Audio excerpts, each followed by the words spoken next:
वचन है लोगोस और रेमा। पहले हमको वचन की नॉलेज नहीं होती। जब नॉलेज नहीं होती और शैतान परीक्षा करता है, परीक्षा में फंस जाते हैं और उसके बाद हमारे अपने सवाल जवाब दिल में घूमते रहते हैं और परमेश्वर से दूर हो जाते हैं। एक देश में एक मीटिंग थी और बहुत बड़ी आंधी तूफान आ गया और बाढ़ आ गई और 3 लड़कियां नदी में कूद गई। कहती पतरस का परमेश्वर हमारा भी परमेश्वर है, अगर पतरस चल के गया हम भी चल के जाएंगे। तीनों डूब के मर गई। अगले दिन अखबार में आ गया इनका परमेश्वर कहां गया।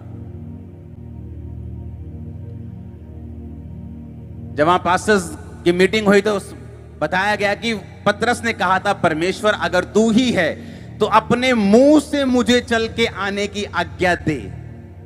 तू मुझे अपने मुंह से कह तो मैं आऊंगा, मैं अपने आप नहीं आऊंगा। और परमेश्वर ने कहा चल तू आ जा। और बाइबल कहती पतरस पानी के ऊपर चलने लगा। ये उसे बोलते रेमा वचन, जो होता तो बाइबल का ही है लेकिन आपके लिए उस समय आपकी स्पेशल परिस्थिति में जीवित हो जाता है। आमीन। एक व्यक्ति डरा हुआ है बहुत मुसीबतों से, बीमारियों से। जब वो वचन खोलता है, वचन में लिखा है मत डर मैं तेरे साथ हूं, मैं अपने दाहिने हाथ से तुझे संभाले रहूंगा, मैं अपने धर्म में हाथ। उसे लगता है कि ये वचन सिंपल बाइबल का वचन नहीं है, आज प्रभु ने मुझसे बात की। ये रेमा वचन है। रेमा वचन भी शैतान को नहीं हरा सकता। रेमा वचन आपकी उन्नति के लिए है। रेमा वचन आपके आगे बढ़ने के लिए है। रेमा वचन आपके मिरेकल के लिए, आपके चमत्कार के लिए। लेकिन शैतान को हराने के लिए लिखित वचन चाहिए। इसलिए प्रभु यीशु मसीह के पास जब शैतान आया और बोला अगर तू परमेश्वर का बेटा है, पहले उसने क्वेश्चन किया कि पहले इसको मैं क्वेश्चन में डाउट में डालूं सबसे पहले, तो इन पत्थरों को बोलिए रोटियां बन जाएं। तो रेमा वचन परमेश्वर के पास था क्या कि आकाशवाणी हुई थी कि ये मेरा प्रिय बेटा है, मैं इससे ये रेमा वचन था। लेकिन परमेश्वर ने रेमा वचन का यूज नहीं किया। परमेश्वर ने कहा शैतान लिखा है इंसान अकेली रोटी से नहीं, परमेश्वर के मुख से निकले एक एक वचन से जीवित रहेगा। और शैतान ने क्या यूज किया? परमेश्वर की प्रेजेंट परीक्षा जो रोटी थी, वो कार के साथ नहीं उस समय आया, वो रोटी के साथ आया। उसको मालूम था कि अब यीशु मसीह को रोटी चाहिए इस टाइम।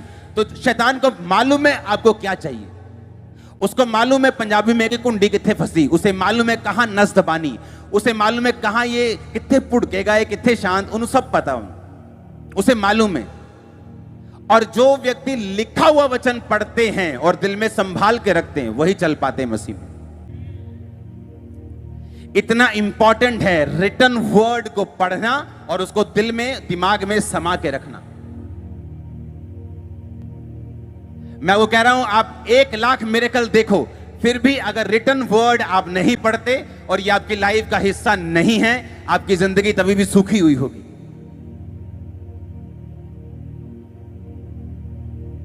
वो परमेश्वर, हम तो उस परमेश्वर पे बिलीव कर रहे हैं जिसने लंगड़ों को चलाया। वो परमेश्वर जिसने खुद लंगड़ों को चलाया, खुद आंखें दी, उसको शैतान कह रहा है कि अगर तू परमेश्वर का बेटा है तो। जिसने मिरेकल सुने, मिरेकल देखे, आकाशवाणी सुनी, बपतिस्मा लिया और बहुत से काम हुए, शैतान आया, सब कुछ आंखों के सामने चल रहे, लेकिन फिर भी यीशु मसीह को मालूम था रिटन वर्ड की वैल्यू कितनी ज्यादा है।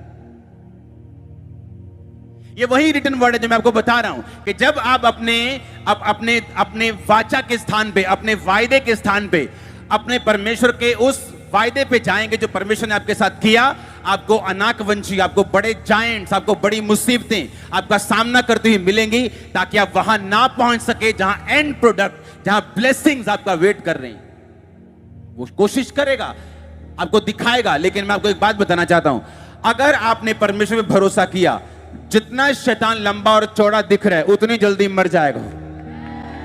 ये मेरी बात नोट रखना, ये मेरी लाइफ का एक्सपीरियंस है। जितना बड़ा वो आपको दिख रहा है उतनी जल्दी टूट जाएगा, उतनी जल्दी ढह जाएगा वो। और ढह जाए वो सारी शैतानी चीजें आपकी लाइफ में, सारे अल्टर, सारी व्याधियां शैतानी, सारी बीमारियां, सारे कमजोरियां यीशु मसीह के सामर्थ्य नाम में आमीन हो जा। हालेलुया।